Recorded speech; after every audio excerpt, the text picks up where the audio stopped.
দক্ষিণ চব্বিশ পরগনার নোদাখালীতে কোটিপতি চোর, গ্রামের মাঝে তার প্রায় রাজপ্রাসাদ। কয়েকদিন আগেই চুরির সময় হাতে নাতে ধরা পড়ে অমিত দত্ত। তার বাড়িতে গিয়ে পুলিশের চক্ষু চড়ক গাছ। চুরির টাকাতে কি কোটি টাকার সম্পত্তি অমিতের? তার দলে আর কে কে আছে, উত্তর খুঁজছেন তদন্তকারীরা।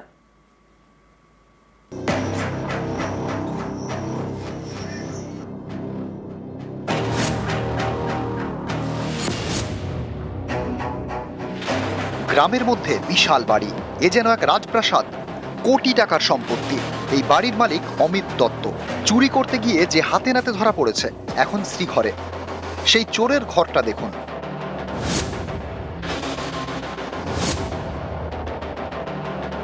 তিনতলা বিশাল বাড়ি। বাড়ির বাইরে দেওয়ালে মার্বেল বসানো। বাইরে যেমন জাঁকজমক, ভিতরেও তেমন।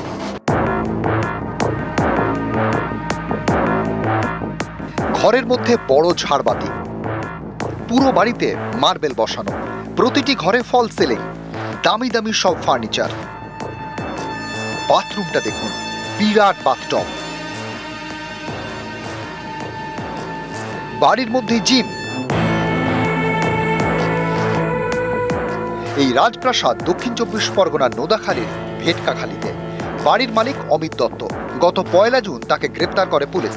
হাওড়ার আন্দুলের একটি বাড়িতে চুরি করতে গিয়ে হাতে নাতে ধরা পড়ে যায়। 3রা জুন অমিতকে নিয়ে নোদাখালীতে যায় পুলিশ।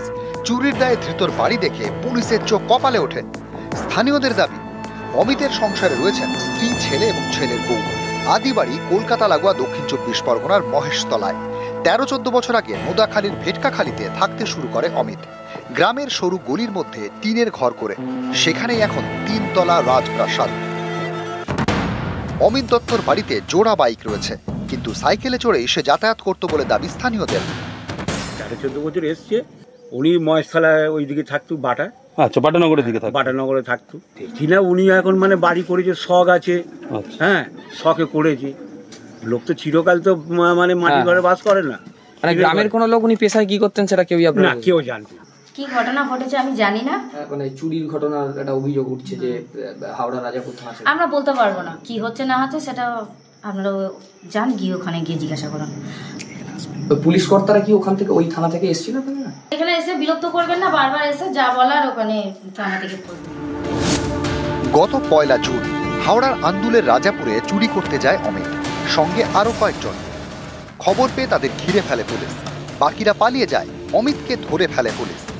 চোরেদের এই গ্যাংয়ে আর কারা রয়েছে, এই গ্যাংয়ের মাথাকে, এইসব প্রশ্নের উত্তর খুঁজছেন তদন্তকারীরা।